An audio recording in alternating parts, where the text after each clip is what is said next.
Hi there, everyone. I'm Steve Schneider, and I am thrilled to have you join me for ASCA U Ignite, specifically why the ASCA National Model. Before we get going, just a little bit about myself. I am a practicing high school counselor at Sheboygan South High School. Also am an adjunct instructor at Marquette University in the grad program for school counselor preparation, and am an ASCA National Model trainer. Before we get going into the full presentation, just a little bit about our learning objectives, just to keep those in front of us for this short time we have together. One learning objective is describing how the ASCA National Model positively impacts student outcomes and our profession. And then secondly, identifying current research that supports the use and implementation of the ASCA National Model. So in our brief time together, I'll try to highlight those things. At the same time, not overwhelm you, assuming that for many of you that are watching today, this is your first foray. It's going to be your first time walking into your office as a school counselor. And then for others of you, maybe it's just, again, that moment before we start the school year where we anticipate a lot of things coming our way.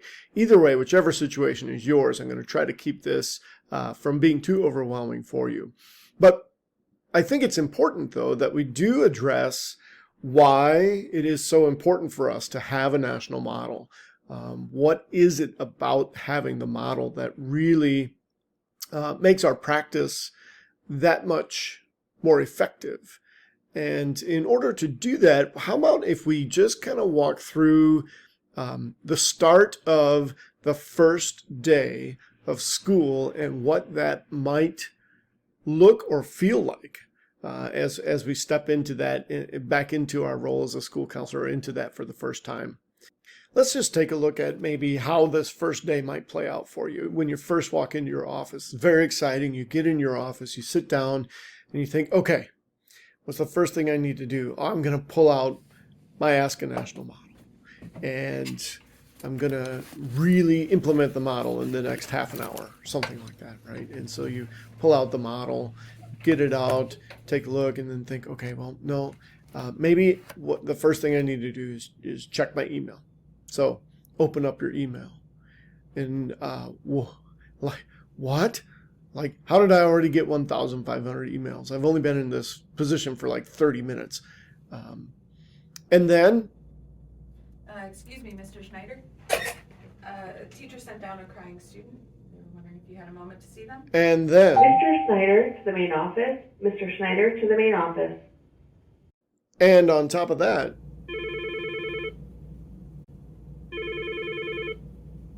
And all of a sudden, you are in the thick of it and beginning to feel like, how does one person do this job? How can I be at all these places at one time? And how do I remain effective? And how do I address the needs of students and parents and teachers and administrators and colleagues? And it suddenly becomes overwhelming really quickly.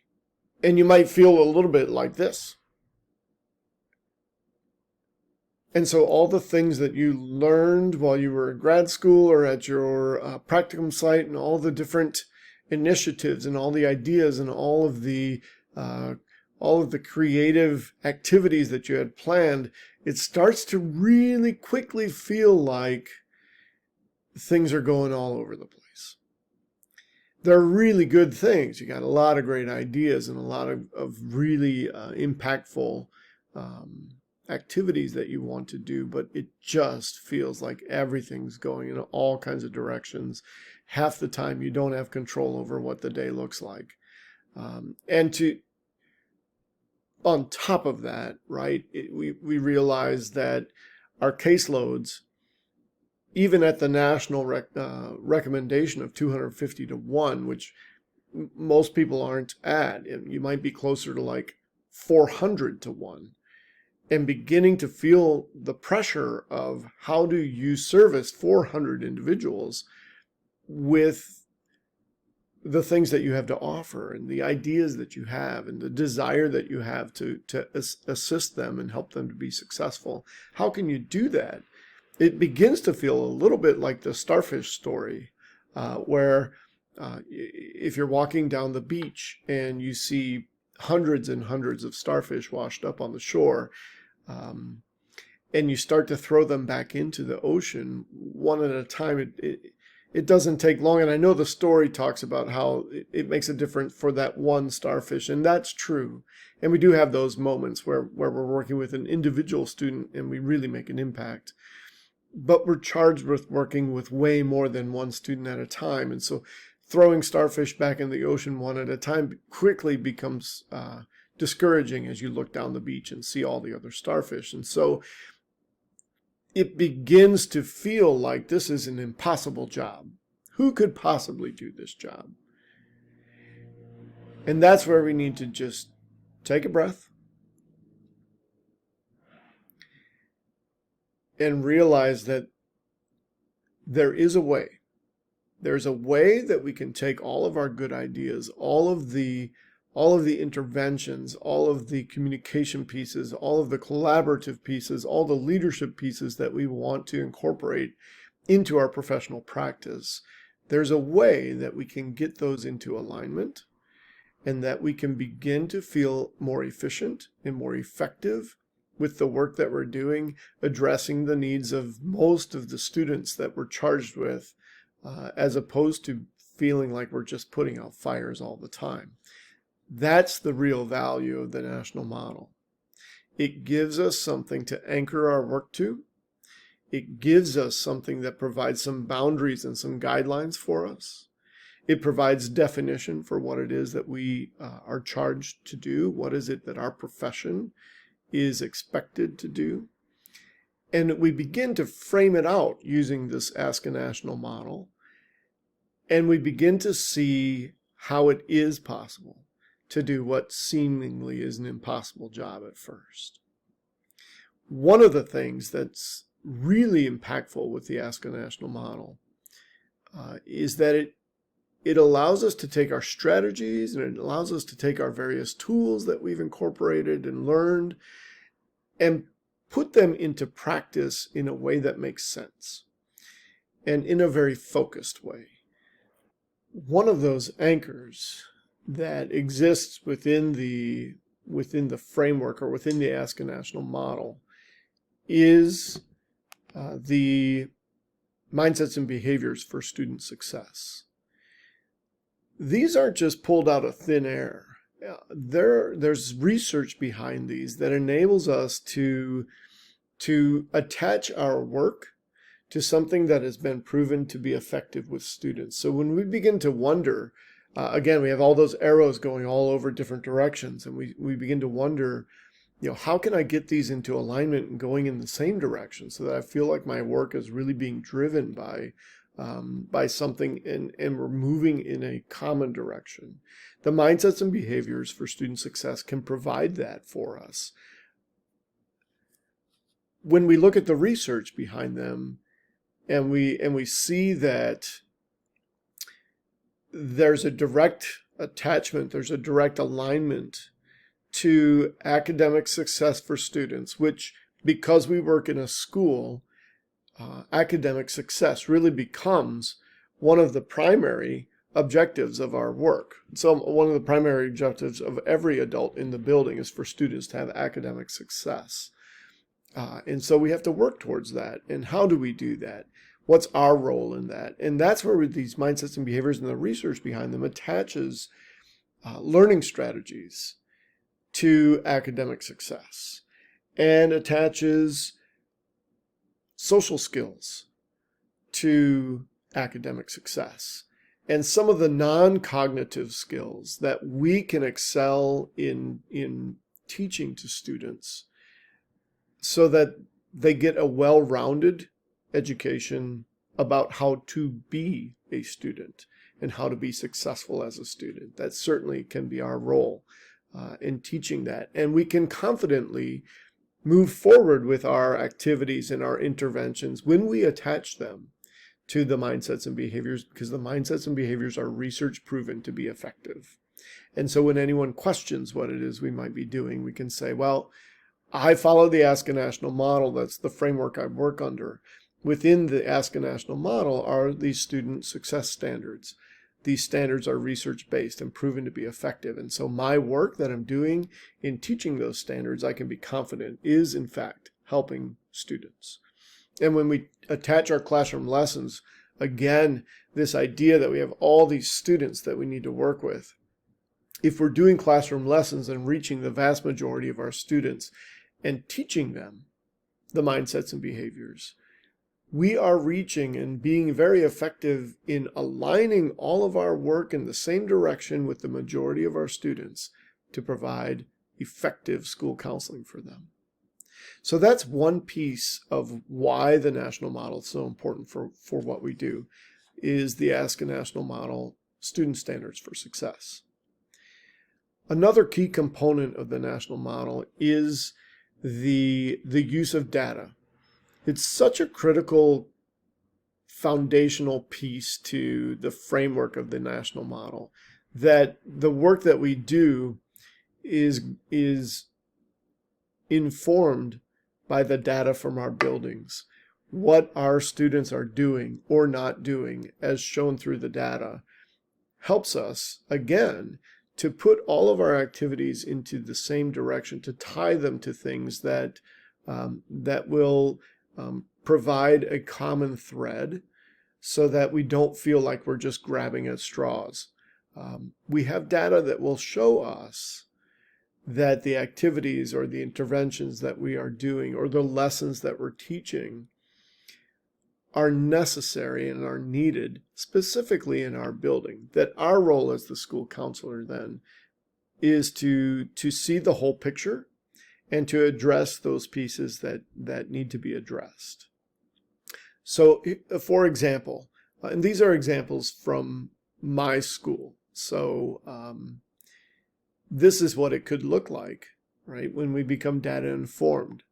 If I take a look at the attendance rate in my building, what does it look like? Who's coming? Who's not coming?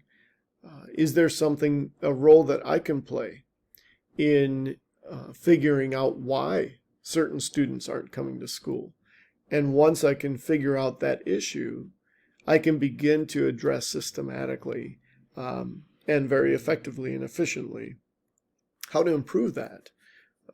The same stands for, like in my case at a high school level, graduation rate. I can take a look at who's graduating in 4 years, who's not graduating in 4 years. What's the data showing me? What's the picture that I'm getting?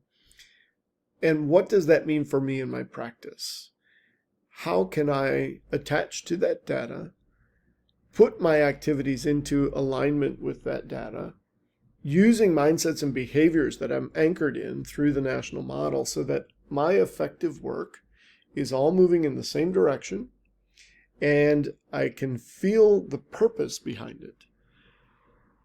Now, that's not to say that you're not going to have a day full of interruptions, right? That's going to happen. Just like when we started the video, you're going to get the moment where you're going to have to choose, like, am I going to meet with the student first? Do I need to go talk with that teacher first? Or do I need to answer this phone call from this parent first?